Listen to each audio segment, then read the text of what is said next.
Hello friends, welcome back to asset builder YouTube channel. और आज के इस वीडियो में हम ITR 3 का रियल फाइलिंग करके देखेंगे। तो यहाँ पे मैंने जो एग्जांपल लिया है वहाँ मैंने salary income, other income, deduction, capital gain, speculative transaction, F&O income, business income, ये सारी इनकम दिखाई है। तो मोस्ट ऑफ द लोगों के केस में इतनी सारी इनकम होती नहीं है, लेकिन यहाँ पे क्योंकि आप सभी को एक ओवरव्यू मिल जाए और किस तरह से आपको फाइलिंग करना है उसका एक आइडिया लग जाए, तो इसीलिए मैंने इतनी सारी इनकम कवर की है।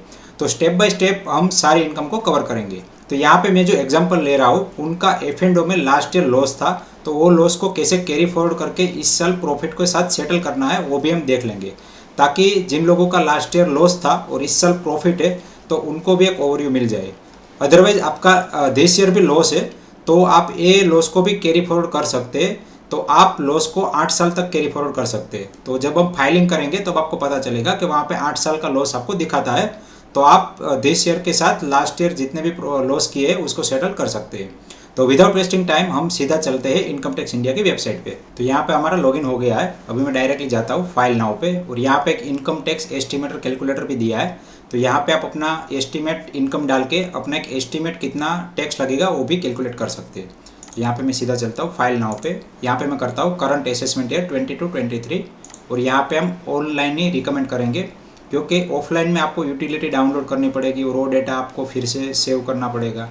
तो उससे बेटर है कि आप ऑनलाइन ही फाइलिंग करिए, क्योंकि अभी ऑनलाइन में फैसिलिटी इतनी अवेलेबल है कि आपके सारे डेटा सेव हो जाते हैं।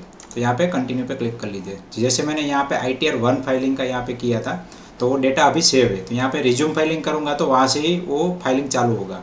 लेकिन मैं क्योंकि यहाँ पे डेमो दिखा रहा हूँ तो मैं स्टार्ट न्यू फाइलिंग कर रहा हूँ, और यहाँ पे हम ITR 3 फाइलिंग करके देखेंगे। तो ITR 2 एंड ITR 3 में इतना ज़्यादा डिफरेंस नहीं है। अगर आपका सिर्फ और सिर्फ कैपिटल गेन इनकम है और कोई भी बिजनेस इनकम या फिर F&O इनकम नहीं है, तो आप ITR 2 सिलेक्ट करिए। यहाँ पे मैं इंडिविजुअल सिलेक्ट करके कंटिन्यू कर लेता हूँ, और यहाँ पे ITR 3 फॉर्म सिलेक्ट करके प्रोसीड विथ ITR करता हूँ, और यहाँ पे नेक्स्ट करता हूँ। तो सबसे पहला क्वेश्चन आएगा कि आप क्यों फाइलिंग करना चाहते हैं। तो अगर आपकी टैक्सेबल इनकम ज़्यादा है तो फर्स्ट वाला सिलेक्ट करिए, अदरवाइज अगर आपकी टैक्सेबल इनकम कम है तो अदर करिए।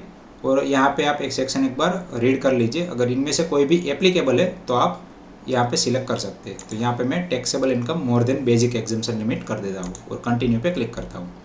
ठीक है, अब सबसे पहला यहाँ पे आता है कि आपको स्केड्यूल सिलेक्ट करने हैं, कि जो जो इनकम आपकी है वही इनकम आपको सिलेक्ट करनी है और वहाँ पर ही आपको फाइलिंग करना है। इसके अलावा अगर कोई और इनकम है तो वहाँ पर आप वो डी सिलेक्ट करके उसको स्किप कर सकते हैं। तो सबसे पहले जनरल इन्फॉर्मेशन तो सबको देनी है, फिर इनकम। तो इनकम में सैलरी से इनकम है तो यहाँ पे मैं लूँगा। फिर हाउस प्रॉपर्टी से इनकम में नहीं दिखा रहा हूँ। वैसे हाउस प्रॉपर्टी से इनकम भी इजी है, आप यहाँ पे दिखा सकते हैं, लेकिन मैंने ऑलरेडी लास्ट ईयर एक वीडियो बनाया था उसमें हाउस प्रॉपर्टी दिखाया था। तो अगर किसी का स्पेशल केस है तो वो वीडियो भी देख सकते हैं। उसके बाद कैपिटल गेन है, उसके बाद है 115 AD, तो ये वाला हम डी सिलेक्ट कर देते हैं। उसके बाद है अदर सोर्स इनकम। तो जनरली अदर सोर्स से आपको सेविंग बैंक अकाउंट से इंटरेस्ट, डिविडेंड या फिर कोई अदर इनकम होती है तो आप यहाँ पे दिखा सकते हैं। तो ये वाला सेक्शन जब हम ओपन करेंगे तो आपको पता चलेगा कि कौन कौन सी इनकम आप दिखा सकते हैं। फिर है schedule income taxable at special rate. तो यहाँ पे हमारी कोई भी स्पेशल रेट वाली इनकम नहीं है, लेकिन फिर भी ये सिलेक्टेड हो रहा है तो हम रहने देते हैं। उसके बाद है स्केड्यूल एग्जेम्प्ट इनकम। तो यहाँ पे कुछ इनकम ऐसी है जो एग्जेम्प्टेड है इनकम टैक्स से, तो वो सारी इनकम आप यहाँ पे दिखा सकते हैं। तो यहाँ पे आपका LIC का लमसम अमाउंट मिला है, या फिर आपकी एग्रीकल्चरल इनकम है, या फिर कोई ऐसी इनकम कि आपको ऐसा लग रहा है कि ये इनकम टैक्स से एग्जेम्प्टेड है, लेकिन मुझे कहाँ दिखाने वो पता नहीं चल रहा, तो मोस्ट प्रोबेबली यहाँ पे होगी। फिर नेक्स्ट ऐसा स्केड्यूल है जिसको हमें कोई ज़रूरत नहीं है। फिर है बिजनेस। तो बिजनेस में नेचर ऑफ बिजनेस तो बाय डिफ़ॉल्ट आएगा ही। उसके बाद कुछ कुछ सेक्शन ऐसे है कि जिसको हमें सिलेक्ट नहीं करना है, जैसे बिजनेस प्रोफेशन भी हमें करना पड़ेगा, बाकी सारे सेक्शन की ज़रूरत नहीं है। अगर आपका GST वाला बिजनेस है तो आई रिकमेंड कि आप किसी CA की हेल्प से ही अपना फाइलिंग करवाइए, क्योंकि आपको ITR 4 मोस्ट प्रोबेबली फाइलिंग करने की ज़रूरत है, और वहाँ पे कुछ बहुत सारे सेटिंग्स भी रहते हैं। तो अगर आपकी बिजनेस इनकम है और आपका बिजनेस बड़ा है तो फिर आप अपने CA से ही फाइलिंग करवाइए, क्योंकि आपको GST भी हर महीने फाइलिंग करना रहता है। और यहाँ पे हम पार्ट AOI निकाल देते हैं। फिर ट्रेडिंग अकाउंट की हमें ज़रूरत है, इसके अंदर ही हम अपना F&O का इनकम दिखाएंगे, और P&L के अंदर भी हम अपना स्पेक्युलेटिव लॉस, प्रॉफिट लॉस दिखाएंगे, और जो बिजनेस प्रोफेशन है उसके अंदर भी हमारा पूरा बिजनेस का इनकम दिखाएंगे। तो ये जो 3 सेक्शन है वो मोस्ट इंपॉर्टेंट है, जिसके अंदर हम F&O, speculative and business income, ये तीनों का इनकम किस तरह से दिखाना है वो आप देख सकते हैं। फिर शेड्यूल मैन्युफैक्चरिंग अकाउंट, तो इसकी हमें ज़रूरत नहीं है, लेकिन ये बाय डिफ़ॉल्ट सिलेक्टेड ही है तो हमें रहने देते हैं। फिर है शेड्यूल बैलेंस शीट, तो बैलेंस शीट भी हम देखेंगे कि किस तरह से आप अपना बैलेंस शीट डाल सकते हैं। तो जो लोग फ्यूचर एंड ऑप्शन में ट्रांजेक्शन कर रहे हैं उनको बहुत सारा कन्फ्यूजन जो रहता है वो बैलेंस शीट के अंदर ही रहता है, तो इसके अंदर भी हम देखेंगे। और इसके जो सेक्शन है उसको भी हम थोड़ा सा डिटेल में डिस्कस करेंगे ताकि आपको पता चल जाए कि बैलेंस शीट में किस तरह से एंट्री करनी है। फिर नेक्स्ट है डेप्रिसिएशन, तो यहाँ पे क्योंकि हमारा बिजनेस ऐसा नहीं है कि जिसके अंदर डेप्रिसिएशन आए, और यहाँ पे हमने बिजनेस इनकम का जो एग्जांपल लिया है वो भी 44 AD का लिया है, तो वहाँ पे बुक्स ऑफ अकाउंट मेंटेन करने की भी ज़रूरत नहीं है। तो मोस्ट प्रोबेबली डेप्रिसिएशन वाला जो सेक्शन है वो आपके लिए काम का नहीं है। जो लोग बड़े बिजनेस करते हैं और जिसका कैपिटल इन्वेस्टमेंट बहुत ही ज़्यादा है और मशीनरी पे जो डेप्रिसिएशन आता है वो दिखाने के लिए वाला सेक्शन यूज होता है, तो यहाँ पे हम फिलहाल इसको डी सिलेक्ट कर देते हैं, तो सारा ऑप्शन डी सिलेक्ट हो गया। फिर नेक्स्ट है डिडक्शन, तो डिडक्शन में सबसे ऊपर आता है ATC, तो ATC में आप 1.5 लाख तक जो इन्वेस्ट करते हैं वो यहाँ पे दिखा सकते हैं। उसके बाद अगर आपने कोई मेडिक्लेम लिया हुआ है या फिर आपको सेविंग बैंक से जो इंटरेस्ट मिला है वो भी ATTTA के अंदर में डिडक्टेड है, तो वो भी आप यहाँ पे सिलेक्ट कर सकते हैं। और आपने अगर कोई डोनेशन किया है, जैसे पॉलिटिकल पार्टी को डोनेशन किया है या फिर आपने PM केयर फंड में या फिर कोई संस्था को डोनेट किया है, तो वो सारा डिटेल आप यहाँ पे दिखा सकते हैं। तो यहाँ पे मुझे शेड्यूल 10A की ज़रूरत नहीं है, बाकी 80G में आपको दिखाने के लिए रहने देता हूँ, 80D भी आपको दिखाने के लिए रहने देता हूँ। और 6A, तो 6A के अंदर सारा डिडक्शन आएगा, ATC, ATCCD, ATE, जितने भी 80 वाले डिडक्शन है वो इसके अंदर में आएंगे। फिर नेक्स्ट है टैक्स, तो टैक्स में तो ये सारा चीज़ हमें रहने देना है। अगर आपको कंपनी की ओर से ESOPs मिले हैं, तो जैसे कुछ लोग गूगल, फेसबुक या फिर माइक्रोसॉफ्ट ऐसी बड़ी कंपनी में काम करते हैं, कुछ लोग इंडिया में रह के भी फॉरेन वाले कंपनी में काम करते हैं, तो उन लोगों को ESOPs मिलते हैं। तो अगर आपको कोई कंपनी की ओर से शेयर्स मिले तो आप ये सिलेक्ट कर सकते हैं। तो मोस्ट प्रोबेबली केस में लोगों को ESOP नहीं मिलते, तो यहाँ पे मैं ये वाला एग्जांपल नहीं लेता हूँ। फिर अदर, तो अदर में ये सारा चीज़ तो हमें दिखाना है। तो ये वाले सेक्शन में अगर आपने इस दिस ईयर किसी F&O या फिर कैपिटल गेन में लॉस किया है, तो लॉस को आपको कैरी फॉरवर्ड करना पड़ेगा 8 साल तक, तो वो आप यहाँ पे दिखाएंगे तभी कैरी फॉरवर्ड होगा। तो उसके लिए पूरे सेक्शन है, तो यहाँ पे जो कैलकुलेशन होके आएगा वो हमें एक बार देख लेना है। अगर आपने लास्ट ईयर या फिर लास्ट 8 ईयर में कोई भी लॉस किया है और इनकम टैक्स में दिखाया है, तो उसको दिस ईयर के प्रॉफिट के साथ कैसे सेटल करना है वो भी यहाँ पे हम देखेंगे, तो वो वाला सेक्शन भी इसके अंदर में आएगा। तो आगे हम देखते हैं कि किस तरह से वो चीज़ कर सकते हैं। अभी मैं यहाँ पे कंटिन्यू कर लेता हूँ। अब क्योंकि यहाँ पे जो क्वेश्चन आ रहे वो आपके सेक्शन सिलेक्ट करने की क्वेश्चन है, तो इसकी ज़्यादा ज़रूरत नहीं है, लेकिन फिर भी एक बार कंटिन्यू करके आपको दिखा देता हूँ। तो यहाँ पे सबसे पहला क्वेश्चन है कि आप ओल्ड टैक्स रिजिम में जाना चाहते हैं या न्यू में जाना चाहते हैं, तो यहाँ पे हम नो करेंगे, ओल्ड टैक्स रिजिम में रहेंगे, न्यू में यस नहीं करना है। फिर दूसरा है option for the current assessment year, तो यहाँ पे हम नॉट ऑप्टिंग करेंगे और कंटिन्यू कर लेंगे। ठीक है, अभी ये सारे जो क्वेश्चन आए उसको हम स्किप कर देंगे क्योंकि इसकी ज़रूरत नहीं है। आगे भी हमें अगर रिक्वायरमेंट होगी तो ये सारे सेक्शन हमें मिल ही जाएंगे। ठीक है, अब यहाँ पे फाइलिंग चालू करने से पहले मैं आपको दिखा देता हूँ कि क्या क्या डेटा की रिक्वायरमेंट है। तो ये डेटा आप पहले से ही अपने पास रेडी रखिए ताकि जब आप फाइलिंग करें तो एक साथ में आप पूरा फाइलिंग कर सकते हैं। तो यहाँ पे मैंने एक्सेल में पूरी डिटेल बना के रखी है। तो सबसे पहले फॉर्म 16 में जो डेटा थे वो डेटा मैंने यहाँ पे लिए है। तो यहाँ पे सैलरी इनकम है, फिर जो जो डिडक्शन मैंने कंपनी में ऑलरेडी दिखा दिए थे तो ऑलरेडी फॉर्म 16 में मेंशन होके आ गए है। फिर नेक्स्ट है अदर इनकम, तो आपका सेविंग अकाउंट से इनकम है, FD से इनकम है, इंटरेस्ट कोई आया है या फिर ITR का रिफंड मिला वहाँ से इंटरेस्ट आया है, LIC मैच्योरिटी है, ग्रेजुटी है, तो ये सारा इनकम जो है अदर सोर्स ऑफ इनकम में दिखा सकते हैं। और नेक्स्ट है डिविडेंड इनकम, तो ये भी हम दिखा सकते हैं। तो वैसे ये दोनों केस हम नहीं दिखाएंगे क्योंकि ऑलरेडी मैंने लास्ट एक वीडियो बनाया था उसमें डिस्कस कर लिया है। फिर नेक्स्ट है TDS, तो यहाँ पे मैंने जो केस लिया है वहाँ पे 2-3 तरह के TDS कटे हैं, तो हम यहाँ पे TDS एंड TCS दोनों का एग्जांपल लेंगे। फिर नेक्स्ट है हाउस प्रॉपर्टी, तो हाउस प्रॉपर्टी में 2 लाख का इंटरेस्ट है, लेकिन यहाँ पे मैंने क्योंकि स्किप कर दिया तो ये वाला पोर्शन भी नहीं दिखाएंगे। अदरवाइज आपका हाउस प्रॉपर्टी है तो होम लोन वाला पोर्शन आप दिखा सकते हैं। फिर नेक्स्ट है HP house property long term capital gain, तो यहाँ पे फंडा है कि आपने कोई प्रॉपर्टी सेल की है तो प्रॉपर्टी सेल करने पे आपको लॉन्ग टर्म कैपिटल गेन लगेगा 20% के हिसाब से। ठीक है, लेकिन यहाँ पे टैक्स जो है वो इंडेक्सेशन के साथ लगेगा, तो इंडेक्सेशन का पूरा कैलकुलेशन मैंने यहाँ पे दिखाया है। फॉर एग्जांपल आपने कोई प्रॉपर्टी 5 लाख रुपए में बाई की 2011 में, अभी 2022 में आपने प्रॉपर्टी सेल की तो आपके ऊपर टैक्सेबिलिटी बनेगी। अगर मान लीजिए कि आपने प्रॉपर्टी 25 लाख रुपए में सेल की तो यहाँ पे आपका जो नेट गेन है वो 20 लाख रुपए का हो गया, लेकिन आपकी जो टैक्सेबिलिटी बनेगी वो 20 लाख के ऊपर नहीं बनेगी, उससे कम अमाउंट पे बनेगी। तो वो कैसे कैलकुलेट करना है, तो यहाँ पे सबसे पहले आपको तो इंडेक्सेशन का ये पॉइंट निकालना है। तो ये पॉइंट निकालने के लिए आप गूगल में चले जाइए, यहाँ पे इन्फ्लेशन इंडेक्सेशन करके रखिए, इन्फ्लेशन इंडेक्स चार्ट, ठीक है। तो इतना लिखेंगे तो आपको ये पूरा चार्ट मिल जाएगा। तो यहाँ पे मैं एक बार देख लेता हूँ, ये रहा इनकम टैक्स इंडिया।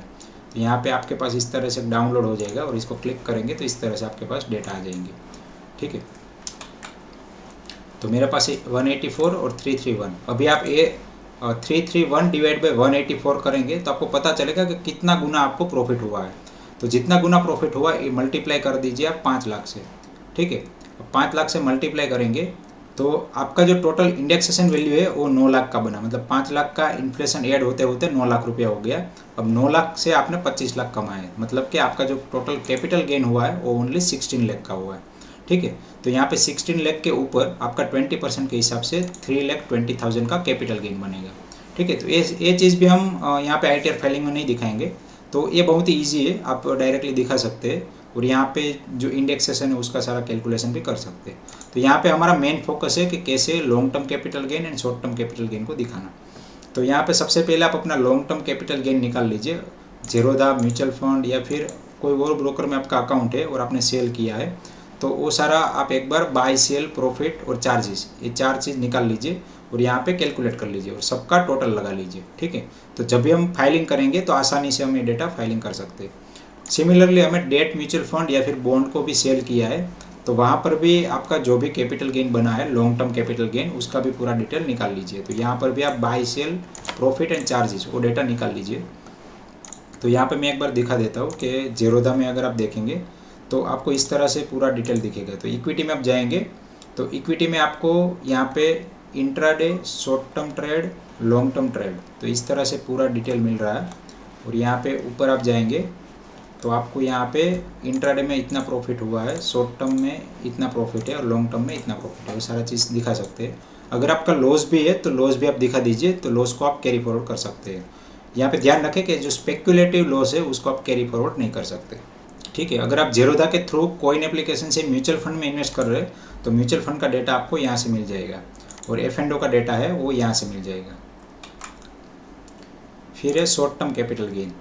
तो अगर आपका लेस देन 1 ईयर होल्डिंग है और आपने शेयर्स या फिर इक्विटी म्यूचुअल फंड सेल किए तो उसका डिटेल आप यहाँ पे एंटर कर दीजिए ताकि जब फाइलिंग करेंगे तब आसानी से डेटा पिक कर सके। सिमिलरली अगर आपने बॉन्ड में या फिर डेट म्यूचुअल फंड में इन्वेस्ट किया है तो उसका भी पूरा डिटेल इस तरह से निकाल लीजिए।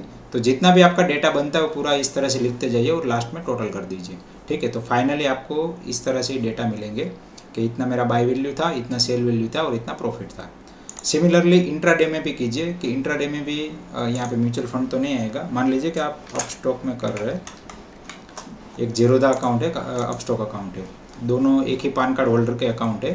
तो अगर आपने 2-3 अकाउंट से अलग अलग ट्रांजेक्शन किए तो वो सारा डिटेल यहाँ पे एंटर कर दीजिए और स्पेकुलेटिव का भी आपको डेटा यहाँ से रेडीमेड मिल जाएगा और वहाँ पे आप एंटर कर सकते। फिर सिमिलरली फ्यूचर और ऑप्शन में आपको यहाँ पे एक चीज़ का ध्यान रखना कि यहाँ पे टर्नओवर निकालना है। तो मैं आपको एक बार दिखा देता हूँ कि ज़ीरोधा में आप फ्यूचर एंड ऑप्शन में जाएंगे तो आपको यहाँ पे टर्नओवर ऑलरेडी रेडीमेड मिल जाएगा, ठीक है। तो यहाँ पे ऑप्शन का निकाल लीजिए, फ्यूचर का, दोनों का टर्नओवर निकाल लीजिए। अब क्योंकि यहाँ पे तो 0 था और यहाँ पे कुछ ट्रांजेक्शन हुए थे तो यहाँ पे मैंने ए ले लिया प्लस यहाँ पे 0 ले लिया, ठीक है। अभी परचेज वैल्यू फ्रॉम ऑप्शंस, तो वो कैसे निकालना है, तो आपको क्या करना है कि यहाँ पे टर्नओवर है उसमें से प्रॉफिट माइनस कर देना और परचेज वैल्यू ये बन जाएगी, ठीक है। तो यहाँ पे ये जो प्रॉफिट है वो बिफोर चार्जेस है, आफ्टर चार्जेस से प्रॉफिट कम हो जाते हैं। तो यहाँ पे जो चार्जेस है उसका पूरा मैंने टोटल लगा लिया है। तो ये वाला मेरा पूरा चार्जेस है, ठीक है। तो यहाँ पे मेरा जो नेट P&L बन रहा है वो इतना बन रहा है, ओके। तो यहाँ पे मैंने टर्नओवर एंटर कर दिया, परचेज वैल्यू एंटर कर दिया, चार्जेस एंटर कर दिया और फाइनली P&L आ गया, ठीक है। तो ये 4 चीज़ की मुझे रिक्वायरमेंट है। सिमिलरली आप फ्यूचर में भी ये 4 चीज़ एंटर कर दीजिए। और अगर आपने अपस्टॉक, एंजल ब्रोकिंग या कुछ अलग अलग ब्रोकर से ट्रांजेक्शन किए तो यहाँ पे पूरा आप इस तरह से लिख लीजिए और जितने भी ट्रांजेक्शन अलग अलग हुए उसको आप अलग अलग दिखा सकते हैं। अगर आप चाहे तो इस सबका समेशन करके साथ में भी दिखा सकते हैं। ठीक है, तो अभी हम ITR फाइलिंग में आगे बढ़ते हैं। तो सबसे पहले है जनरल इन्फॉर्मेशन।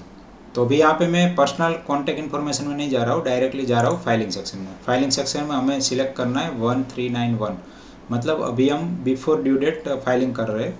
अगर आपको लेट फाइलिंग करना है तो यहाँ पे क्लिक करना है, अगर आपको रिवाइज फाइलिंग करना है तो यहाँ पे क्लिक करना है। ठीक है, तो फिलहाल मैं यहाँ पे क्लिक कर रहा हूँ और यहाँ पे है have you opted for new tax regime, तो नो करना है, यहाँ पे नो ऑप्टिंग करना है, ऑलरेडी हमने सिलेक्ट किया था। रेसिडेंशियल स्टेटस में आपका जो भी रेसिडेंशियल स्टेटस हो वो आप यहाँ पे एंटर कर सकते हैं। तो फिलहाल इस केस में इंडियन रेसिडेंट है। फिर यहाँ पे सारे ऑप्शन में मोस्ट ऑफ द केस में नो नो नो ही आएगा। यहाँ पे डिटेल रिप्रेजेंटेटिव, तो यहाँ पर भी नो कर देता हूँ, नो नो, यहाँ पर भी नो और नो, सेव। ठीक है, ऑडिट इन्फॉर्मेशन में यहाँ पे हर जगह पे नो नो। फिर यहाँ पे आपको क्वेश्चन पूछा whether during year total sales turnover gross receive business between 1 crore and 10 crore, तो यहाँ पे no turnover does not exceed 1 crore, तो ये वाला सिलेक्ट करना है। अगर आपका टर्नओवर 1 करोड़ से ज़्यादा है तो फिर आपको यस सिलेक्ट करना है। ठीक है, नो टर्नओवर एक्सीड 10 करोड़, तो अगर आपका 10 करोड़ से ज़्यादा है तो फिर आपको ए सिलेक्ट करना है। तो यहाँ पे सिंपल है कि 0 से 1 करोड़ है तो नो ए सिलेक्ट करना है, अगर 1 करोड़ से 10 करोड़ है तो आपको यस सिलेक्ट करना है, और 10 करोड़ से ज़्यादा है तो आपको लास्ट वाला सिलेक्ट करना है। ठीक है, यहाँ पे नो करना है, यहाँ पर भी नो है, यहाँ पर भी नो है। एक बार ये ऑप्शन देख लीजिए, क्योंकि हो सकता है कि आपके केस में कुछ ऑप्शन एप्लीकेबल हो। तो यहाँ पे मैं सेव कर लेता हूँ। अभी बैंक डिटेल में भी आप देख सकते हैं, तो यहाँ पे ये रिफंड के लिए ये वाला अकाउंट सिलेक्ट किया हुआ है और कंफर्म कर लेता हूँ। तो ये मेरा एक सेक्शन कंप्लीट हो गया है। अभी यहाँ पे मैं सबसे पहले ले लेता हूँ सैलरी इनकम। ठीक है, उसके बाद हम दूसरे में जाएंगे, तो शेड्यूल सैलरी में जाएंगे और यहाँ पे मैं ऐड डिटेल ब्रेकअप कर लेता हूँ। ऑलरेडी यहाँ पे पूरा डिटेल आया हुआ है। यहाँ पे बेसिक सैलरी एंटर करना है, तो यहाँ पे मैं सबसे पहले फॉर्म 16 में चले जाता हूँ। तो यहाँ पे जो बेसिक इनकम दिखा रहा है वो 14,19,126। ठीक है, तो ये बेसिक इनकम हो गया। इसके अलावा कोई परक्विजिस्ट नहीं है। अगर आपको कुछ फैसिलिटी मिलती है और उसका परक्विजिस्ट आपके फॉर्म 16 में दिखा रहे तो आपको यहाँ पे एंटर करना पड़ेगा। तो यहाँ पे फ़िलहाल तो कुछ है नहीं, 0। यहाँ पे आप डिलीट भी कर सकते हैं, तो मैं फॉर एग्जांपल डिलीट कर देता हूँ अभी। फिर profit in lieu of salary as per section 13, तो ये भी नहीं है, तो इसको भी डिलीट कर देता हूँ। तो ये कुछ एप्लीकेबल नहीं है, मैं सिंपली सेव कर लेता हूँ। नेचर ऑफ एम्प्लॉयर में अगर प्राइवेट सेक्टर है तो अदर कर देना है, अगर गवर्नमेंट है तो गवर्नमेंट, या फिर PSU है तो PSU सिलेक्ट कर लेना है। ठीक है, तो ये 1 एम्प्लॉयर हो गए। अगर आपकी एक से ज़्यादा एम्प्लॉयर से सैलरी आ रही है तो आप दूसरा भी ऐड कर सकते हैं। तो ऐड के लिए आपके पास यहाँ नीचे ऑप्शन रहता है ऐड अनदर। ठीक है, तो सिमिलर सिस्टम हर एक सेक्शन में आपको अगर एक से ज़्यादा दिखाना है इनकम तो आप ऐड अनदर करके दिखा सकते हैं। ठीक है, तो यहाँ पर भी कुछ नहीं है, 0 आएगा। तो यहाँ पे आप देख सकते हैं ये जो सेक्शन है वो थोड़े से ब्लर आ रहे हैं, तो यहाँ पे कुछ डेटा एंटर नहीं करने हैं। अगर एंटर करने भी होंगे तो इस तरह से दिखाएंगे। ठीक है, फिर नेक्स्ट है अलाउंस। तो यहाँ पे अलाउंस पे क्लिक कर लीजिए। तो यहाँ पे आप अपना HRA LTA ये सारे जो अलाउंस है वो यहाँ पे दिखा सकते हैं। तो यहाँ पे क्योंकि मुझे HRA का सेक्शन दिखाई नहीं दे रहा तो इसीलिए मैं यहाँ पे ये वाला कर रहा हूँ HRA करके। और यहाँ पे जो HRA है 29,080 20, ये वाला फिगर मैं एंटर कर देता हूँ और ऐड कर देता हूँ। ठीक है, तो यहाँ पे मेरा ये अलाउंस वाला सेक्शन आ गया। अभी नेक्स्ट है डिडक्शन। तो डिडक्शन में ऑलरेडी यहाँ पे डिडक्शन अंडर सेक्शन 16 है, तो यहाँ पे already standard deduction plus professional tax दिखा रहा है। इसको सेव कर लेता हूँ, ये ऑटोमेटिकली आ गया है 50,000 प्लस 25 रुपये। तो यहाँ पे जो प्रोफेशनल टैक्स है वो स्टेट वाइज अलग अलग लगता है, इसको मैं कंफर्म कर लेता हूँ। तो यहाँ पे सैलरी वाला मेरा पूरा सेक्शन कंप्लीट हो गया। ठीक है, अब आप फॉर्म 16 में देख सकते हैं कि यहाँ पे आपको डिडक्शन ये सारी चीज़ भी दिखाई रहती है। तो सबसे पहले हम फॉर्म 16 कंप्लीट कर लेते हैं, उसके बाद ही नेक्स्ट जाते हैं। ठीक है, तो सबसे पहले मैं चले जाता हूँ। तो हमारा यहाँ पे एक जनरल वाला कंप्लीट हो गया, एक सैलरी वाला कंप्लीट हो गया। ठीक है, अभी नीचे हम जाएंगे तो यहाँ पे है शेड्यूल 6 है, तो ये हमारा डिडक्शन वाला सेक्शन है। तो हम सबसे पहले डिडक्शन वाले सेक्शन को कंप्लीट कर लेते हैं। अब यहाँ पे ऑलरेडी पार्ट बी में 1.5 लाख रुपए का डिडक्शन दिखा रहा है। अगर आपको नहीं दिखा रहा है और आपका कोई अलग से डिडक्शन है, क्योंकि यहाँ पे फॉर्म 16 में दिखा है तो ऑटोमेटिकली डेटा वहाँ से आ गया है। अगर अलग से कुछ है तो आप यहाँ पे दिखा सकते हैं। तो यहाँ पे ATC का पूरा लिमिट कंप्लीट हो गया। तो ओनली आपको यहाँ पे कितना आपने ATC के अंडर में इन्वेस्ट किया है वही एंटर करना है, ठीक है। तो इसको मैं जस्ट कंफर्म कर लेता हूँ। तो यहाँ पे पार्ट C में भी आप देख सकते हैं, पार्ट C में मैं करता हूँ ऐड अनदर, और यहाँ पे आप सेक्शन देख सकते हैं अलग अलग। तो ये सारे सेक्शन हमारे लिए काम के नहीं है, तो इसको मैं मिनिमाइज़ कर देता हूँ। नेक्स्ट सेक्शन है, उसमें भी एक बार ऐड अनदर करके देख लेते हैं कि कौन कौन से सेक्शन है। तो यहाँ पे ATTTA है, ठीक है। तो अगर आपका सेविंग बैंक अकाउंट से इंटरेस्ट मिला है तो यहाँ पे 10,000 तक डिडक्टेड है। तो आप अदर इनकम में वो चीज़ दिखा के यहाँ पे दिखाएंगे तो आपका डिडक्ट हो जाएगा, ठीक है। तो up to 10,000 saving bank account में आपने पैसे रखे हैं और वहाँ पे जितना भी इंटरेस्ट आपने अर्न किया है वो पूरा टैक्स फ्री हो जाएगा, ठीक है। तो फिलहाल यहाँ पे मैं 0 कर देता हूँ, ठीक है। तो ये पूरा सेक्शन हमारा कंप्लीट हो गया, कंफर्म कर लेता हूँ। वीडियो थोड़ा सा लंबा जा रहा है, लेकिन डिटेल में अगर आपको देखना होगा तो फिर थोड़ा वीडियो लंबा बनेगा। अगर आपके लिए कोई सेक्शन एप्लीकेबल नहीं है तो आप वीडियो स्किप कर सकते हैं, या फिर यहाँ पे मैं टाइम स्टैम्प दे दूंगा, तो टाइम स्टैम्प पे डायरेक्टली जंप करके आपको पर्टिकुलरली जो भी इंटरेस्ट है वो वाला पार्ट देख सकते हैं, ठीक है। तो हमारा यहाँ पे डिडक्शन वाला भी कंप्लीट हो गया। तो डिडक्शन में हम ATD और ATG भी कवर कर लेते हैं। तो ATG में जाके यहाँ पे मैं एडिट करता हूँ। तो आपका जो भी मेडिक्लेम होगा या फिर आपने मेडिकल चेकअप करवाया होगा अपना या फिर पेरेंट्स का, तो वो सारा डिटेल आपको यहाँ पे एंटर करना है, ठीक है। तो यहाँ पे जो लिमिट है, अगर सीनियर सिटीजन नहीं है तो 25,000 की लिमिट है, अगर सीनियर सिटीजन है तो 30,000 की लिमिट है, ठीक है। तो आप अपने लिए 25,000 प्लस पेरेंट्स के लिए 25,000, ऐसे करके 50,000 तक डिडक्शन ले सकते हैं। और मेडिकल चेकअप के केस में आप 5,000 तक डिडक्शन ले सकते हैं, ठीक है। तो यहाँ पे सिंपली आपको ये सिलेक्ट करना है, ओके। अगर आप सीनियर सिटीजन है तो यस करना है, अदरवाइज नो करना है, और यहाँ पे अपना मेडिक्लेम का डिटेल एंटर कर देना है। अगर आपके पेरेंट्स में भी सीनियर सिटीजन है तो यस करना है, नो कर, या फिर नहीं है तो नो करना है। और यहाँ पे जितना भी मेडिक्लेम आपने लिया हो अपने पेरेंट्स के नेम का वो पूरा एंटर कर देना है। तो फिलहाल यहाँ पे मेरा कुछ भी नहीं है तो मैं 0 कर देता हूँ, ठीक है। तो ATD में भी कंफर्म हो गया। सिमिलरली ATG, तो अगर आपने कोई डोनेशन किया है तो यहाँ पे ऐड डिटेल करके ये डोनेशन 100% डिडक्शन या फिर 50% डिडक्शन, तो जो कैटेगरी में आपका डोनेशन आ रहा है वो कैटेगरी सिलेक्ट करना है और डोनेशन का पूरा डिटेल यहाँ पे एंटर करना है और यहाँ पे ऐड कर लेना। तो फिलहाल मैं यहाँ पे कैंसिल कर देता हूँ और कंफर्म कर लेता हूँ। तो ये सारी चीज़ जो मैं एक्स्ट्रा दिखा रहा हूँ इसीलिए दिखा रहा हूँ कि आपको एक आइडिया लग जाए कि किस तरह से उसके अंदर डेटा फाइलिंग करना है, ठीक है। तो ये हमारा डिडक्शन वाला कंप्लीट हो गया। अभी हम चले जाते हैं अदर सोर्स ऑफ इनकम में, क्योंकि हमारे एक्सेल शीट में जो डेटा है वो इसमें अदर इनकम आ रहा है। तो सबसे पहले हम saving interest, FD interest and interest from ITR refund वो सारी चीज़ देख लेते हैं। तो यहाँ पे मैं सेविंग में फ़िलहाल 0 कर देता हूँ और FD इंटरेस्ट 5,000 रखता हूँ और इंटरेस्ट फ्रॉम ITR रिफंड ये ऑटोमेटिकली कैलकुलेट होकर आ जाएगा। तो schedule OS other source of income यहाँ पे क्लिक करेंगे, अंदर जाएंगे। तो सबसे पहले मुझे दिखा रहा है इंटरेस्ट वाला पोर्शन, तो यहाँ पे मैं जस्ट सिलेक्ट करके एडिट करता हूँ। तो यहाँ पे मुझे फ्रॉम इनकम टैक्स रिफंड ये वाला ऑलरेडी डेटा आ रहा है। सेविंग बैंक अकाउंट से अगर आपका कोई इंटरेस्ट है तो यहाँ पे एंटर कर दीजिए। डिपॉजिट अगर आपने कोई करवाया उसके ऊपर इंटरेस्ट मिला है तो वो यहाँ पे आप एंटर कर सकते हैं, ठीक है। आपको कोई डिविडेंड मिला है तो डिविडेंड का भी यहाँ पे ऑप्शन आएगा।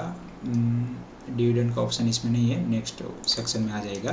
तो ये वाला डिटेल आपने एंटर कर दिया, ठीक है।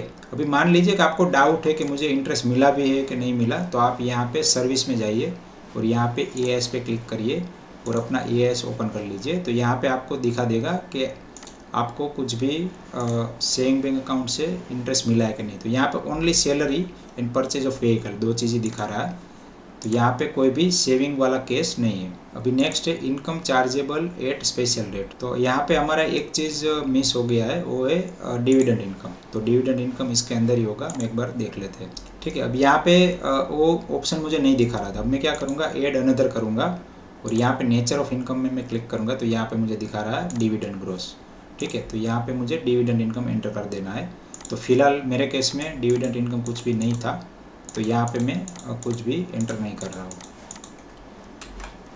तो फिलहाल यहाँ पे मैंने जो फाइलिंग वाला केस लिया है उसमें कोई भी डिविडेंड इनकम नहीं है, तो यहाँ पे मैं सिर्फ 0 कर रहा हूँ। यहाँ पे मैंने जो डेटा एंटर किए है वो जस्ट चेकिंग के लिए कर रहा था कि किस तरह से हम एंट्री कर सकते हैं, ठीक है। तो यहाँ पे फिलहाल ये जो डिविडेंड है वो भी 0 है। तो आप इस तरह से अपना पूरा डेटा बना के रखेंगे तो आप आसानी से अपनी जो रिक्वायरमेंट की चीज़ नहीं है उसको स्किप कर सकते।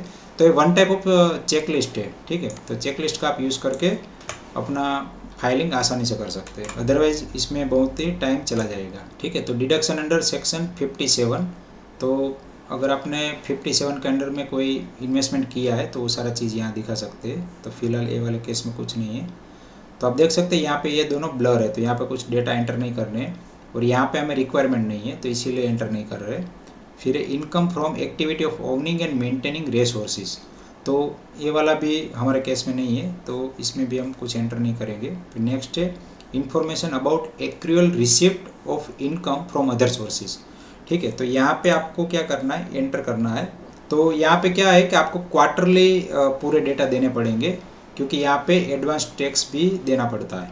ठीक है, तो यहाँ पे income from winning, lottery, crossword puzzle, race, gambling, तो ये सारी चीज़ से अगर आपको इनकम मिली है तो आप यहाँ पे क्वार्टर वाइज दिखा सकते हैं। ठीक है, तो यहाँ पे हमारे केस में डिविडेंड इनकम थी, तो यहाँ पे हमारे केस में डिविडेंड इनकम थी, तो यहाँ पे आप ये डेटा एंटर कर सकते हैं क्वार्टर वाइज। अगर मान लीजिए कि आपको क्वार्टर वाइज डेटा नहीं मिल रहे तो आपको क्या करना है, सबसे पहले में पूरा अमाउंट एंटर कर देना है ताकि गवर्नमेंट को मैक्सिमम टैक्स मिल जाए। अगर आप लास्ट में एंटर करेंगे तो गवर्नमेंट को मिनिमम टैक्स मिलेगा।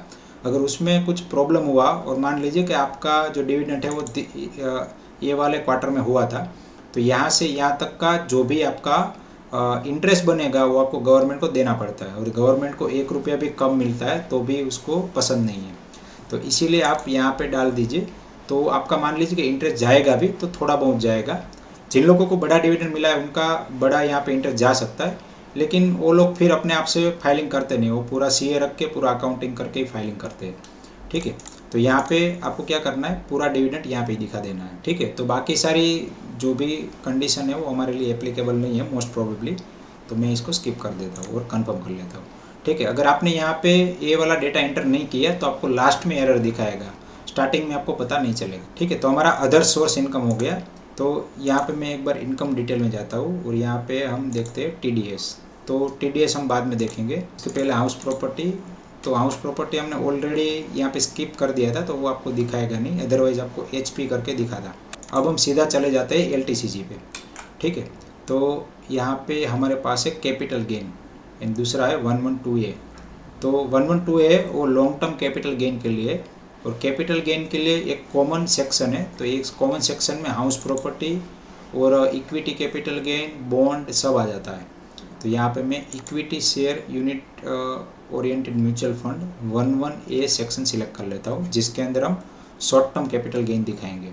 फिर नेक्स्ट है 112A, जिसके अंदर हम दिखाएंगे लॉन्ग टर्म कैपिटल गेन।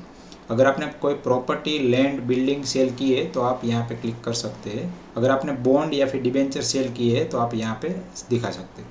ठीक है, तो यहाँ पे मैं फिलहाल इक्विटी वाला ही दिखाऊंगा। ठीक है, तो सबसे पहले हम equity share unit oriented mutual fund में सिलेक्ट करके शॉर्ट टर्म कैपिटल गेन दिखा देते हैं। तो यहाँ पे मैं ऐड डिटेल करता हूँ, यहाँ पे सेक्शन 11A। तो यहाँ पे सबसे पहला हमें एंटर करना है फुल वैल्यू ऑफ कंसिडरेशन, मतलब आपने कितने रुपए का सेल किया है। ठीक है, तो यहाँ पे ये एलटीसीजी है, मैं एसटीसीजी में चले जाता हूँ। यहाँ पे आएगा आपका 15,3। तो ये सेल वैल्यू है, ये बाय वैल्यू है। तो बाय वैल्यू मतलब आपका कॉस्ट हो गया, तो यहाँ पे 13,041। फिर cost of improvement without indexation, तो यहाँ पे आपका जो भी चार्जेस लगा है वो आप यहाँ पे एंटर कर सकते हैं या फिर एक्सपेंडिचर में दिखा सकते हैं। तो यहाँ पे मैं 2 कर देता हूँ जस्ट दिखाने के लिए। तो ये पूरा कैलकुलेट होकर आपका बन जाएगा बैलेंस, मतलब कितना कैपिटल गेन हुआ है वो आपको यहाँ पे दिख जाएगा, और ऐड कर लेता हूँ। ठीक है, तो यहाँ पे मेरा एसटीसीजी जितना भी कैपिटल गेन था वो दिखा रहा है। अभी नेक्स्ट है long term capital gain. Long term capital gain में ऐड डिटेल कर लेता हूँ, और यहाँ पे इस तरह से अलग अलग दिखा रहा है। तो हमें दिखाना है 112A में, तो यहाँ पे व्यू स्केड्यूल 112A। तो जो हमारा स्केड्यूल बाहर दिखा रहा था वो यहाँ पे आ जाएगा, और यहाँ पे मैं ऐड डिटेल कर लेता हूँ। अभी यहाँ पे एक ऑप्शन आता है ऑन और बिफोर 31 जनवरी। तो अगर आपने कोई शेयर 31 जनवरी से पहले बाय किए और अभी सेल किए तो उसके ऊपर ग्रैंड फादरिंग इफेक्ट लगेगा, जिसके बारे में मैंने ऑलरेडी लास्ट ईयर के वीडियो में डिस्कस किया था। तो आई होप कि अभी 4-5 साल होने के बाद किसी का भी ऐसा कोई शेयर नहीं बचा होगा कि जो 2018 में परचेज़ किया है और अभी सेल किया होगा। तो जो लॉन्ग टर्म इन्वेस्टर है उनके केस में हो सकता है, लेकिन वो जनरली सेल भी नहीं करते, तो माइट भी उनका इस सेट सेल नहीं होगा। तो इसीलिए मैं ये सिलेक्ट नहीं कर रहा हूँ। अदरवाइज़ आपको क्या करना पड़ेगा, जितने भी शेयर ऐसे हैं जो पहले बाय किए थे और अभी सेल कर रहे हैं, तो उसका पूरा डिटेल आपको देना पड़ेगा। और अगर आपने 2018 के बाद बाय किया है तो आपको ऑनलाइन ओनली जो मैंने आपको एक्सेल शीट में डेटा दिखाए उतने डेटा एंटर करने की ज़रूरत है। ठीक है, तो हम यहाँ पे आफ्टर 31 कर लेते हैं। तो यहाँ पे ये सारे जो ऑप्शन है वो डिजेबल हो गए। हमें सिर्फ क्या करना है, तो यहाँ पे कॉस्ट ऑफ एक्विजिशन यहाँ पे एंटर करना है और यहाँ पे फुल वैल्यू ऑफ कंसिडरेशन डालना है। तो यहाँ पे आपका आएगा 15,312 और यहाँ पे आपका आएगा 13,040। ठीक है, तो यहाँ पे कंसिडरेशन का मतलब है कितने का सेल किया और कॉस्ट ऑफ एक्विजिशन मतलब कितने में आपने एक्वायर किया वो एसेट। ठीक है, तो वो डिटेल डालेंगे तो ऑटोमेटिकली आपका पूरा कैलकुलेशन हो जाएगा। और यहाँ पे 50 रुपीज़ चार्जेस एंटर किए और सेव कर लेता हूँ। तो यहाँ पे मेरा लॉन्ग टर्म कैपिटल गेन बन गया। फिर से मैं एक बार कैपिटल गेन शेड्यूल में जाता हूँ और हमने जो रॉन्ग इन्फॉर्मेशन एंटर की थी शॉर्ट टर्म कैपिटल गेन में वो मैं फिर से एक बार रिवाइज कर लेता। तो यहाँ पे ये जो रॉन्ग इन्फॉर्मेशन थी उसको मैं एक बार एडिट कर लेता हूँ। यहाँ पे एडिट करके ओके, एक्चुअली यहाँ पे डेटा ही गलत है। हम एक बार इसमें चले जाते हैं और यहाँ पे इक्विटी में तो ये मेरा हो गया है बाय वैल्यू और ये है सेल वैल्यू। तो यहाँ पे फुल वैल्यू ऑफ कंसिडरेशन में सेल वैल्यू आएगी। तो इसको मैं जस्ट कॉपी करता हूँ और यहाँ पे पेस्ट करता हूँ। ठीक है, सिमिलरली बाय वैल्यू भी कॉपी करता हूँ और यहाँ पे पेस्ट करता हूँ। ठीक है, तो ये पूरा हो गया प्रॉफिट। और यहाँ पे एक्सपेंडिचर भी हम कैलकुलेट कर लेते हैं। तो एक्सपेंडिचर में यहाँ पे ऑलरेडी मैंने ये पूरा समेशन कर लिया है। एक बार सबको मैं एक साथ देख लेता हूँ। तो यहाँ पे टोटल बन रहा है 500 रुपीज़। तो यहाँ पे मैं 503 एंटर कर देता हूँ। ठीक है, तो ये जो डेटा है वो शॉर्ट टर्म कैपिटल गेन का डेटा है, इसको मैं सेव कर लेता हूँ। ठीक है, तो इस तरह से आपके गलती भी होती है तो आप डायरेक्टली एडिट भी कर सकते हैं और ये जो डेटा है वो आपके सेव हो जाते हैं। तो आप मान लीजिए कि आपने आधा फाइलिंग की आधा बाद में करना चाहते हैं तो वो इस तरह से भी कर सकते हैं। ठीक है, फिर इन्फॉर्मेशन अबाउट एक्चुअल रिसिप्ट। तो लास्ट वाला सेक्शन ऑलवेज याद रखिए कि जो एक्चुअल रिसिप्ट है वो आपको मिस नहीं करना है, अदरवाइज आपको लास्ट में एरर दिखाएगा। ठीक है, तो यहाँ पे मैं एक बार क्लिक कर लेता हूँ और ऐड डिटेल करता हूँ। ऐड डिटेल करूँगा तो मुझे यहाँ पे short term capital gain taxable at 15% और दूसरा है short term long term capital gain taxable at 10%। तो यहाँ पे जो भी शॉर्ट टर्म कैपिटल गेन बना था आगे वो आप लिख लीजिए और यहाँ पे पूरा अमाउंट एंटर कर दीजिए। सिमिलरली जो लॉन्ग टर्म का है वो यहाँ पे एंटर कर दीजिए। अगर आपको क्वार्टर वाइज दिखाना है तो पूरा आपको कैलकुलेट करके कि कौन से क्वार्टर में मैंने सेल किया था और कितना शॉर्ट टर्म कैपिटल गेन या फिर लॉन्ग टर्म कैपिटल गेन बना, वो पूरा आपको यहाँ पे क्वार्टर वाइज दिखाना पड़ेगा। अगर आपको पूरा कैलकुलेशन नहीं करना है तो पूरा आप यहाँ पे फर्स्ट वाले में दिखा सकते हो और बाकी सारे में 0 कर दीजिए। ठीक है, तो एक बार मैं कैंसिल करता हूँ और यहाँ पे जितना भी अमाउंट मैंने लिखा हो नोट कर लेता हूँ और यहाँ पे ये जो अमाउंट बना हो मैं नोट कर लेता हूँ 86,101 एंड दूसरा है 2221। ओके, और चला जाता हूँ एक्चुअल रिसिप्ट में एड अनदर। तो यहाँ पे फर्स्ट वाले में मैं एंटर कर देता हूँ 86,101 और जो लॉन्ग टर्म कैपिटल गेन वाला था उसके अंदर मैं एंटर कर देता हूँ 2221। तो यहाँ पे आ रहा है कि मस्ट बी सेम। तो अभी आई थिंक ये थोड़ा सा अमाउंट अलग होगा तो इसीलिए दिखा रहा है। फिलहाल मैं इसको ऐड करके देखता हूँ। ठीक है, तो अभी ये डेटा ले लिया। अभी यहाँ पे मैं जस्ट ऐड कर देता हूँ तो ये ऐड हो गया। ठीक है, पहले नहीं ले रहा था, माइट भी कुछ प्रॉब्लम होगा। तो इस तरह से थोड़ा सा सॉफ्टवेयर के भी ग्लिचेस है, तो कभी कभी वो डेटा नहीं लेते सही से। तो एक दो बार ट्राई करिए तो डेटा तो ऑटोमेटिकली अगर आपके डेटा सही है तो ले लेगा। ठीक है, तो ये हमारा कैपिटल गेन हो गया। तो हम काफ़ी आगे बढ़ चुके हैं, कैपिटल गेन हो गया। अभी हमारे पास सिर्फ बचा है बिजनेस इनकम। ठीक है, तो यहाँ पे हो गया हमारा। अभी आ गया इंट्राडे एंड एफ&ओ। ठीक है, तो ये सारा चीज़ हमारा हो गया है। अभी हम यहाँ पे सबसे पहले चले जाते हैं नेचर ऑफ बिजनेस पे। तो यहाँ पे आपको क्या करना है, कोई भी एक बिजनेस कोड सिलेक्ट कर लेना है। तो अभी यहाँ पे आपको ये अदर फाइनेंशियल इंटरमीडिएट सर्विसेज ये वाला सिलेक्ट कर लेना और यहाँ पे लिख देना है ट्रेडिंग। ठीक है, तो अगर आपका एफ&ओ में और स्पेकुलेटिव बिजनेस वाला इनकम ओनली दिखाना है तो यहाँ पे ट्रेडिंग सेलेक्ट करके ऐड कर लीजिए और यहाँ पे कंफर्म कर लीजिए। फिर नेक्स्ट है बैलेंस शीट। बैलेंस शीट हम बाद में देखेंगे। मैन्युफैक्चरिंग अकाउंट भी हमारे लिए काम का नहीं है तो इसको जस्ट सिलेक्ट करके कंफर्म कर लेते हैं। तो ये जो लोग मैन्युफैक्चरिंग वाले हैं वो वाले बिजनेस के लिए काम का है, तो हमारे लिए काम का नहीं है। फिर नेक्स्ट है ट्रेडिंग अकाउंट। तो हमें जो इनकम दिखानी है वो ट्रेडिंग अकाउंट में दिखानी है और ट्रेडिंग अकाउंट पे क्लिक कर लेते हैं। अभी यहाँ पे रेवेन्यू फ्रॉम ऑपरेशन, तो हमारे लिए तो रेवेन्यू फ्रॉम ऑपरेशन क्या होगा कि हमने ऑप्शन में कुछ पोजीशन ली और वहाँ से हमने प्रॉफिट कमाया। तो यहाँ पे एडिट कर लीजिए, ठीक है। अभी यहाँ पे आपको क्या दिखाना है, नेचर ऑफ रेवेन्यू। तो यहाँ पे देख सकते हैं कि ऑलरेडी मैंने क्लिक किया तो लास्ट ईयर जो फाइलिंग किया था उसका डेटा दिखा रहा है। तो यहाँ पे मैं दिखा दूंगा टर्नओवर फ्रॉम ऑप्शन, ठीक है। और यहाँ पे टर्नओवर फ्रॉम ऑप्शन इतना है मेरा, तो ये वाला एंटर कर दूंगा। ओके, तो ये जो ट्रांजेक्शन है वो लेस है, ओनली 7.5 लाख का ही है। अगर आपका ट्रांजेक्शन 1 करोड़ से ज़्यादा है टर्नओवर, तो फिर आपका ये जो आगे टैक्सेबिलिटी वाला और ऑडिट वाला सेक्शन था उसमें जो सिलेक्शन था वो अलग करना रहेगा, ठीक है। तो ये मेरा हो गया टर्नओवर फ्रॉम ऑप्शन, इसको सेव कर लेता हूँ, ठीक है। तो ये 1 पार्ट हो गया। दूसरा पार्ट हमारा ये है कि कितना कितना एक्सपेंसिस हुआ। तो यहाँ पे ड्यूटी टैक्सेस तो वो सारा चीज़ आप दिखा सकते हैं, अदरवाइज आप इसको ऐड कर लीजिए। तो ये हमारा 1 पार्ट हो गया। दूसरा पार्ट हमारा है closing stock of finished goods. तो हमारे पास तो ऐसा कुछ है नहीं, तो वो 0 दिखाना है। उसके बाद है debit to trading account, opening stock finish goods, तो ये भी हमारे पास नहीं है, तो ये भी 0 दिखाना है। फिर 9 नंबर में डायरेक्ट एक्सपेंसेस, ठीक है। तो हमारे लिए डायरेक्ट एक्सपेंसेस क्या है, हमने ऑप्शन बाय किया होगा तो वही हमारा एक्सपेंस है, और प्लस चार्जेस जो भी लगे वही एक्सपेंस है। तो यहाँ पे आपको करना है परचेज वैल्यू फ्रॉम ऑप्शन, ठीक है। तो सिमिलरली अगर आपका फ्यूचर में भी है तो यहाँ पे ऐड अनदर करके, जैसे मैं एग्जांपल दिखा देता हूँ, ऐड अनदर, इस तरह से आपके जितने भी फ्यूचर ऑप्शन में अलग अलग अकाउंट का होगा, तो यहाँ पे 0 the purchase from option, 0 the purchase from future, इस तरह से पूरा कर सकते हैं। तो फिलहाल मैं यहाँ पे एग्जाम्पल के लिए एक ही दिखाता हूँ,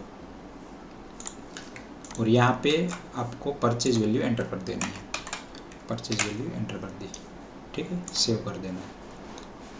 और एक चीज़ यहाँ पे आप एक्सपेंसेस भी दिखा सकते हैं, जो मैंने नहीं दिखा है तो मैं एक बार एक्सपेंसेस भी दिखा देता हूँ।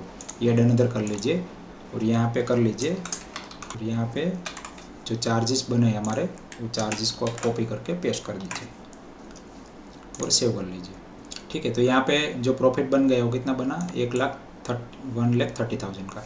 अभी यहाँ पे मोस्ट ऑफ द लोगों के केस में लॉस होता है, लेकिन यहाँ पे मैंने प्रॉफिट दिखा है। तो अगर आपका लॉस है तो यहाँ पे माइनस में फिगर आएगा, और माइनस में फिगर आएगा तो वो आपका लॉस कैरी फॉरवर्ड होगा, और कैरी फॉरवर्ड होगा तो जब भी आप प्रॉफिट करेंगे तब आप उसको सेटअप कर सकते हैं।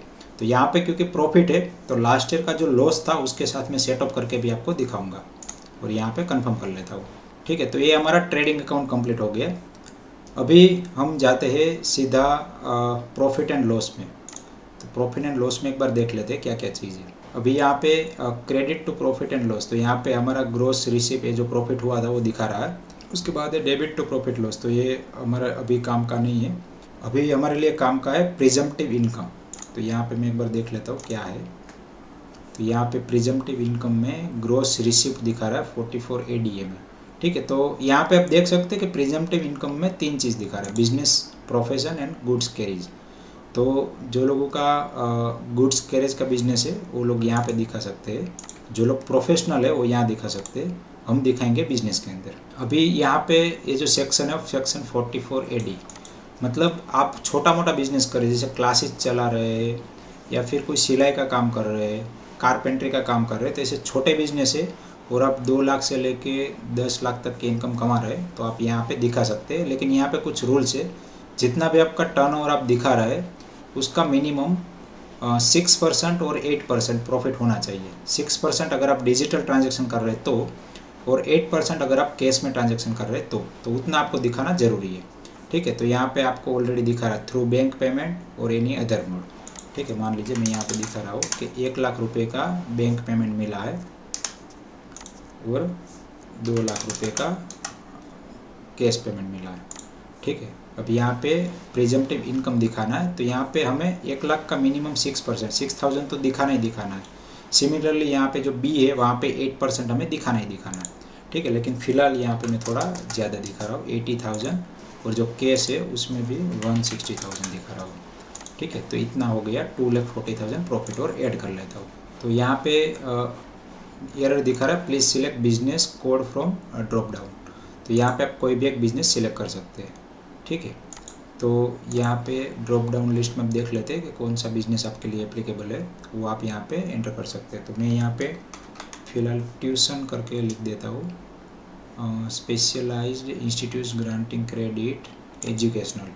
तो मोस्ट ऑफ द लोग जो घर पे ट्यूशन क्लासेस करवाते हैं उनके लिए एप्लीकेबल है, computer training and educational institute. ठीक है, तो अगर आप यूट्यूब वगैरह भी कर रहे हैं तो वो भी यहाँ पे इसमें दिखा सकते हैं। बिजनेस का नेम आप कुछ भी दिखा सकते हैं, जैसे मैं दिखा देता हूँ एसेट बिल्डर। और यहाँ पे डिस्क्रिप्शन में आप अपने बिजनेस का पूरा डिटेल ऐड कर सकते हो और ऐड कर लीजिए। ठीक है, और यहाँ पे ऐड कर लीजिए। ओके, तो ये आपका हो गया बिजनेस इनकम। और यहाँ पे नो अकाउंट केसेस, तो एक बार इसमें भी देख लेते हैं कि क्या चीज़ है। तो यहाँ पर भी बिजनेस, यहाँ पे सिमिलरली हमने जो डेटा एंटर किए थे वही डेटा है, तो यहाँ पे ज़रूरत नहीं है दिखाने की। और यहाँ पे कंफर्म कर लीजिए। ठीक है, तो ये हमारा हो गया प्रॉफिट एंड लॉस। अभी हमें जाना है स्केड्यूल बिजनेस प्रोफेशन में। बिजनेस प्रोफेशन में एक बार अंदर चलते हैं। बिजनेस प्रोफेशन में आपको दिखेगा सबसे पहले बिजनेस और प्रोफेशन अदर देन स्पेक्युलेटिव। तो अदर देन स्पेक्युलेटिव का आपको यहाँ पे दिख गया। तो जैसे F&O का प्रॉफिट था प्लस 2,40,000 मैंने एक बिजनेस से इनकम दिखाया था, दोनों का एडिशन होकर यहाँ पे आ गया। ठीक है, यहाँ पे मुझे दिखा रहा है स्पेक्युलेटिव का। तो यहाँ पे addition in account of section 28 to 44 D है, और डिडक्शन, और यहाँ पे इनकम फ्रॉम स्पेक्युलेटिव इनकम। तो यहाँ पे मैं क्या करूँगा, यहाँ पे मैं अपना जीरोदा वाला ही दिखा देता हूँ। जो सेल वैल्यू है 1,36,000 है और 1,35,000। तो यहाँ पे मैं दिखा देता हूँ 135,277।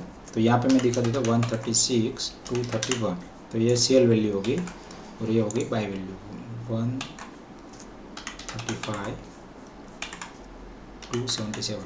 अब यहाँ पे क्योंकि मेरा ट्रांजैक्शन कम है और यहाँ पे एक स्मॉल अमाउंट बन रही है तो प्रॉब्लम नहीं है। अगर आपके ट्रांजैक्शन ज़्यादा है और ज़्यादा आपका ये अमाउंट बन रहा है तो आपको यहाँ पे ये वाला अमाउंट डालने की ज़रूरत नहीं है। आपको यहाँ पे एंटर करना है टर्नओवर। ठीक है, तो जैसे मैं मेरे केस में दिखाऊँ तो यहाँ पे टर्नओवर बन रहा है 2178। ठीक है, तो आपको क्या करना है, यहाँ पे 2178 एंटर करना है और प्लस आपको यहाँ पे क्या करना है, प्रॉफिट या फिर लॉस जितना बन रहा है उसका प्लस माइनस करके आपको एंटर कर देना है। ठीक है, तो फॉर एग्जांपल यहाँ पे टर्नओवर कितना बन रहा है 2178। ठीक है, तो यहाँ पे मैं परचेज वैल्यू डाल दूंगा ये 1224।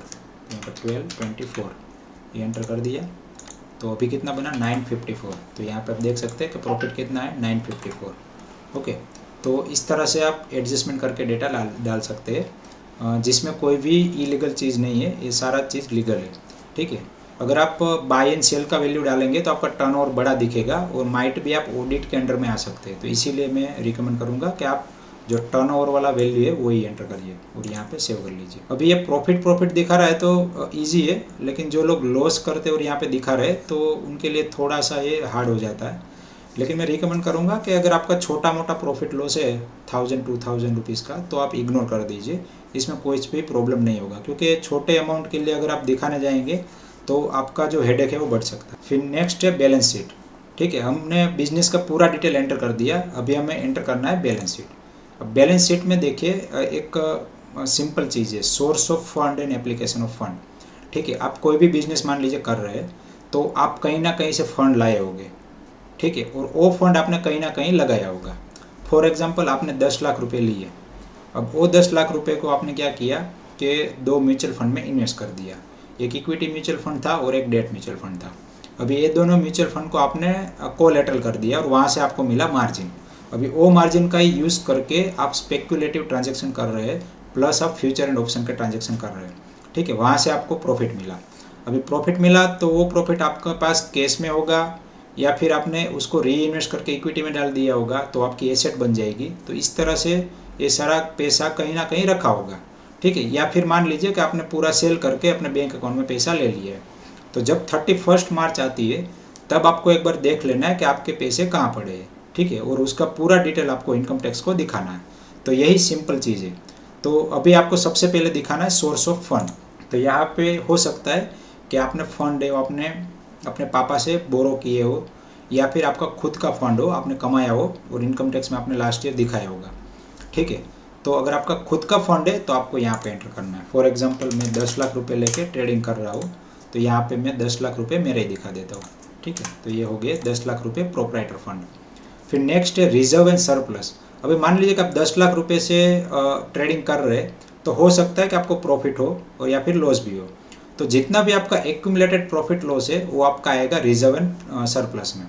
For example last year 10 lakh के ऊपर आपने 2 लाख प्रॉफिट कमाया, तो यहाँ पे आपका 2 लाख रुपये एक्स्ट्रा बन जाएगा। ठीक है, तो आपके पास अभी टोटल अमाउंट कितना होगा, 12 लाख रुपये का। ठीक है, वो कहाँ पड़ा है वो हमें बाद में दिखाना है, पहले हमें कैलकुलेट करना है कि हमारा अमाउंट कितना है। तो यहाँ पे अलग अलग उसमें कैपिटल रिजर्व कितना है, स्टेचुटरी रिजर्व कितना है, यानी अदर रिजर्व कितना है, तो हम डिटेल नहीं दिखाते, सिर्फ इसको मोटा मोटा कितना फंड है आपका वो दिखा देते हैं। ठीक है, तो यहाँ पे 12 लाख रुपीज़ आपका फंड हो गया। अभी मान लीजिए कि कुछ लोग ऐसा बोलते हैं कि मैंने पहले 5 लाख रुपए डाले, फिर वापस से 1 लाख रुपए डाले, तो इस तरह से कर करके 10 लाख रुपए एंटर किए हैं मार्केट में। तो फिर आपको क्या करना है कि 31 मार्च को जितना भी आपका अमाउंट दिखा रहा है वही अमाउंट आप यहाँ पे दिखा सकते हैं। ठीक है, अभी फॉर एग्जांपल मान लीजिए कि आपने कुछ अमाउंट एंटर किया और कुछ अमाउंट निकाल लिया, तब भी आपको यही करना है कि मान लीजिए कि आपने पहले 10 लाख रुपए डाले थे, अभी आपके 5 लाख रुपए ही पड़े हैं, तो वहाँ पे जो 31 मार्च को जितना अमाउंट दिखा रहा है वही अमाउंट आपको यहाँ पे एंटर करना है। ठीक है, तो ये हो गया प्रोप्राइटर फंड। अब सेकंड है लोन फंड। अगर आपने कहीं से लोन लेके भी फंड यूज़ किया है तो वो आप यहाँ पे एंटर कर सकते हैं। फॉर एग्जांपल आपने अपने पापा से लोन लिया और यहाँ पे आप ट्रेडिंग कर रहे हैं, तो 12 लाख रुपए तो आपके हो गए, प्लस मान लेते हैं कि 8 लाख रुपए का लोन लिया, तो वो लोन आप यहाँ पे दिखा सकते हैं। या फिर आपने कोई पर्सनल लोन लिया तो वो भी आप यहाँ पे दिखा सकते हैं। ठीक है, तो उसके ऊपर जो इंटरेस्ट लगा वो भी आप यहाँ पे, जो एक्सपेंसेस था उस एक्सपेंसेस में आप काउंट करके उसका भी आप प्रॉफिट और लॉस में माइनस कर सकते हैं। ठीक है, लेकिन फिलहाल हम ये वाला केस इग्नोर करते हैं और यहाँ पे मैं सेव कर लेता हूँ। अभी मैंने जैसे ही ऐड किया तो मेरा सोर्स ऑफ फंड बन गया 12 लाख रुपये। अब दूसरा है एप्लीकेशन ऑफ फंड। ठीक है, अब मैंने 12 लाख रुपये लगाए तो कहीं ना कहीं तो पड़े होंगे, जैसे फॉर एग्जांपल आपके म्यूचुअल फंड खरीदे, आपके केस में पड़े या फिर आपकी पोजीशन ओपन है, तो वो सारा चीज़ आपको यहाँ पे दिखाना। ठीक है, तो यहाँ पे मैं ऐड डिटेल कर लेता हूँ। अभी सबसे पहला है ग्रॉस ब्लॉक। अगर आपके पास फिक्स एसेट है तो यहाँ पे ग्रॉस ब्लॉक में आएगा और उसका डेप्रिसिएशन यहाँ पे आप दिखा सकते हैं। ठीक है, तो हम यहाँ पे कोई ऐसा कैपिटल ऑन नहीं कर रहे, तो इसीलिए हम यहाँ पे नहीं दिखाएंगे, क्योंकि हमारा केस है एफ एंड वाला, तो हम दिखाएंगे इन्वेस्टमेंट के अंदर। ठीक है, अभी मान लीजिए कि आपने लॉन्ग टर्म के लिए किसी निफ्टी बी में इन्वेस्ट कर दिया फॉर एग्जांपल, तो आपने फॉर एग्जांपल मान लेता हूँ मैं कि 5 लाख रुपये आपने निफ्टी बी में। फिर दूसरा है government and other security coated. अभी मान लीजिए कि आपने कोई डेट फंड में इन्वेस्ट कर दिया, तो डेट फंड में मान लीजिए कि 5 लाख रुपये वहाँ इन्वेस्ट कर दिया। ठीक है, तो ये आपका हो गया 5 लाख रुपये, तो 10 लाख रुपये बन गए। बाकी 2 लाख रुपये कहाँ है, तो मैं भी आप दिखा सकते हैं कि कैश ऑन हैंड या फिर कहीं और जगह पे दिखा सकते हैं। तो यहाँ पे हमारा इन्वेस्टमेंट इतना ही है। अभी नेक्स्ट हम जाते हैं करंट एसेट या फिर लोन एंड एडवांस। ठीक है, तो अभी मेरे पास अगर कुछ इन्वेंट्री पड़ी है, अगर आपकी कुछ ओपन पोजीशन है तो यहाँ पे दिखा सकते हैं, लेकिन इतना ज़्यादा कॉम्प्लिकेटेड करने की ज़रूरत नहीं है। आप सिंपली कैश इन हैंड में 2 लाख रुपये दिखा दीजिए। तो अगर आपके ब्रोकर अकाउंट में 2 लाख रुपये कैश पड़े तो यहाँ पे 2 लाख रुपये दिखा सकते हैं। ठीक है, तो यहाँ पे आपको एक चीज़ का ध्यान रखना कि आपने जितने पैसे लगाए वो कहाँ कहाँ पड़े हैं, तो जितने पैसे लगाए उतने ही होने चाहिए। ऐसा नहीं कि 12 लाख रुपए के 10 लाख हो गया। ठीक है, तो यहाँ पे 12 लाख हमारा सोर्स ऑफ फंड था और 12 लाख हमारा हो गया एप्लीकेशन ऑफ फंड। अभी एक ऐड कर लेता हूँ, सेम हो गया और कंफर्म कर लेता हूँ। ठीक है, तो ये मेरा बैलेंस शीट बन गया। ओके, तो अभी हमारा ए स्केड्यूल भी कंप्लीट हो गया। तो ये सारे स्केड्यूल कंप्लीट हो गए। अभी हम जाते हैं स्केड्यूल CYLA में। तो यहाँ पे देखते हैं कि क्या क्या चीज़ आ रहा है। अब देखिए यहाँ पे आपका सैलरी वाला इनकम दिखा रहा है, फिर इनकम फ्रॉम बिजनेस दिखा रहा है, स्पेकुलेटिव इनकम दिखा रहा है, शॉर्ट टर्म कैपिटल गेन दिखा रहा है, लॉन्ग टर्म कैपिटल गेन दिखा रहा है। ठीक है, ये सारी चीज़ दिखा रहा है और बाकी सेट ऑफ कहीं पे कुछ नहीं हो रहा है। अगर मान लीजिए कि आपका कुछ नेगेटिव होता तो यहाँ पे कुछ ना कुछ एक दूसरे के साथ सेट ऑफ होता। और house property loss from current year, तो अगर आप 2 लाख रुपये हाउस प्रॉपर्टी का माइनस दिखाते तो वो भी यहाँ पे सेट ऑफ होता, तो वो सारा चीज़ यहाँ पे कैलकुलेट हो जाता। ठीक है, तो यहाँ पे आप कुछ एडिट नहीं कर सकते, आपको सिर्फ और सिर्फ यहाँ पे एक बार कंफर्म करना है कि आपने जो भी डेटा एंटर किया है वो सही से एक दूसरे का सेट ऑफ हुआ है कि नहीं। तो यहाँ से आपको काफ़ी कुछ इनकम टैक्स के रूल्स के बारे में भी पता चलेगा। ठीक है, उसके बाद नेक्स्ट है BFLA, ब्रॉड फॉरवर्ड लॉसेस। तो इसके अंदर भी देखते हैं कि क्या क्या चीज़ है। अभी जैसे CYLA में दिख रहा था, सिमिलरली यहाँ पर भी दिख रहा है। तो यहाँ पर भी कुछ अलग नहीं है और यहाँ पर भी हम देखते हैं कि एडिट का कोई ऑप्शन है कि नहीं। ठीक है, तो यहाँ पर भी कुछ एडिट का ऑप्शन नहीं आ रहा है, तो यहाँ पर भी हमें कुछ करने की ज़रूरत नहीं है। ठीक है, और सिंपली हमें कर देना है कंप्लीट सेट ऑफ। फिर नेक्स्ट है CFL। तो यहाँ पे क्या है, detail of past year losses. तो CFL हमारे लिए इम्पोर्टेंट है क्योंकि पास्ट ईयर में अगर लॉस हुआ है तो दिस ईयर हम सेटल कर सकते हैं। ठीक है, तो यहाँ पे लोडिंग हो रहा है। और यहाँ पे आप देख सकते हैं। तो यहाँ पे लास्ट ईयर कुछ लॉसेस था कि नहीं वो देखना पड़ेगा। तो यहाँ पे हाउस प्रॉपर्टी में कुछ लॉस नहीं दिखा रहा है। Brought forward losses business of other than losses from speculative business, तो ये भी नहीं दिखा रहा। तो क्योंकि यहाँ पे मेरे पास डेटा नहीं है तो इसीलिए मैं आपको कुछ दिखा नहीं सकता। अदरवाइज़ आप क्या कर सकते हैं, यहाँ पे फॉर एग्जांपल अगर आपके पास कुछ डेटा है, अगर आपके कुछ लॉसेस हुआ है तो लॉसेस आप यहाँ पे ब्रॉड फॉरवर्ड कर सकते हो और कंप्लीट सेटअप कर सकते हो। ठीक है, तो यहाँ पे क्योंकि डेटा नहीं है तो इसीलिए मैं दिखा नहीं रहा हूँ। एक्चुअली इनका लास्ट ईयर ऐसा मुझे बोला गया था कि लास्ट ईयर मैंने लॉस दिखाया था। तो इसका सॉल्यूशन अगर मुझे मिलता है या फिर कोई ऐसा केस मुझे मिलता है कि जिसका लॉस हुआ है और दिस ईयर प्रॉफिट है, तो मैं आपको एक्चुअल में कैसे सेटलमेंट करना हो करके भी दिखाऊंगा। अभी next income from chargeable at tax special rate, तो ये हमारे लिए इम्पोर्टेंट नहीं है, फिर भी देख लेते हैं एक बार के अंदर क्या है। ठीक है, तो इसमें जो 15% 10% अलग से long term capital gain short term capital gain लग रहा था वो सारी चीज़ें तो हमारे लिए वो इम्पोर्टेंट नहीं है क्योंकि हमने ऑलरेडी वो डेटा एंटर कर दिया है। फिर नेक्स्ट चलते हैं detail of alternative maximum tax या फिर मिनिमम टैक्स, इसको मैं कंफर्म कर लेते हैं। ठीक से उसके बाद ये एम्स, इसको भी सिर्फ अंदर जाके कंफर्म कर लेते हैं, ये भी हमारे लिए काम का नहीं है टैक्स क्रेडिट। तो यहाँ पे हमें एक बार टोटल इनकम देख लेनी है कि कौन कौन सी इनकम हमने दिखाई और कितना टैक्सेबिलिटी बन सकता है। तो यहाँ पे सैलरी से ये वाली इनकम निकल के आ रही है, फिर बिजनेस से ये वाली इनकम निकल के आ रही है, कैपिटल गेन से ये इनकम है और अदर सोर्स से ये वाली इनकम है। ठीक है, तो टोटल इनकम यहाँ पे बन रही है 13,62,000। और यहाँ पे क्या दिख रहा है, एग्रीगेट इनकम ये है, यहाँ पे डिडक्शन दिख रहा है 1.5 लाख रुपीज़ का। तो वो सारा कंप्यूटेशन होके इतना बन रहा है, इसको कंफर्म करना है। ठीक है, तो ये सारा डेटा आपको देख लेना है। अगर आपको कुछ डाउट लग रहा है तो आपको क्या करना है कि यहाँ पे व्यू सैलरी, व्यू डिटेल, ऐसा करके पर्टिकुलर सेक्शन में आप डायरेक्टली जंप कर सकते हैं। ठीक है, तो फिलहाल मैं इसको बैक टू शेड्यूल करके दूसरे सेक्शन में जाता हूँ। तो ये हमारा कंफर्म हो गया। नेक्स्ट है टैक्स पेड। तो टैक्स पेड में हम जाएंगे तो हमें दिखेगा कि कहाँ कहाँ पे टैक्स पेड हुआ है। तो यहाँ पे ये जो TDS कटा था 1,51,000 का वो यहाँ पे दिखा रहा है। ठीक है, तो वो सही है, प्लस TCS भी दिखा रहा है। तो TCS भी हमें मतलब ऑटोमेटिकली दिखा रहा है तो कुछ करने की ज़रूरत नहीं है। अदरवाइज़ आपको क्या करना है कि आपको ऐसा लग रहा है कि आपका TDS कितना कटा है वो आपको देखना है, तो फॉर्म 26A में भी देख सकते हैं। अदरवाइज़ आपको यहाँ पे डायरेक्टली पता चल ही जाएगा। ठीक है, तो ये सारा हमारा कंप्लीट हो गया। अभी लास्ट है कंप्यूटेशन ऑफ टैक्स। ठीक है, तो सबसे जो लास्ट में हमारी गाड़ी रुकती है वो यहाँ पे रुकती है, क्योंकि हम पूरा डिटेल देखने के बाद लास्ट में देखते हैं कि हमारा टैक्स कितना बन रहा है। तो ज़्यादातर लोगों को ऐसा लगता है कि मेरा टैक्स एक्चुअली इतना बनना चाहिए और इतना बन रहा है। तो वहाँ पे डेटा में जो गड़बड़ी है वो आपको डायरेक्टली यहाँ से पता चल सकती है, क्योंकि आपको यहाँ पे टैक्स का पेमेंट करना है। यहाँ पे एक्चुअल टैक्स बन रहा है 2,17,000 का और एक्चुअल में पे हुआ TDS से 162। ठीक है, तो भी यहाँ पे बाकी का जो ड्यू अमाउंट है 55,000 वो पे करना पड़ेगा। तो यहाँ पे आपके पास ऑप्शन है पे नाउ या फिर लेटर। ठीक है, तो ये सारा चीज़ आप कर सकते हैं। तो यहाँ पे मैं फ़िलहाल कुछ नहीं कर रहा हूँ, बैक टू शेड्यूल जा रहा हूँ। तो यहाँ पे हमारे पास सारे शेड्यूल कंप्लीट हो गए हैं। अभी आप यहाँ पे नेक्स्ट करेंगे तो नेक्स्ट सेक्शन में क्या आएगा, आपको कंफर्म करना है। उसके बाद नेक्स्ट करेंगे तो आपको कुछ एरर दिखाएंगे।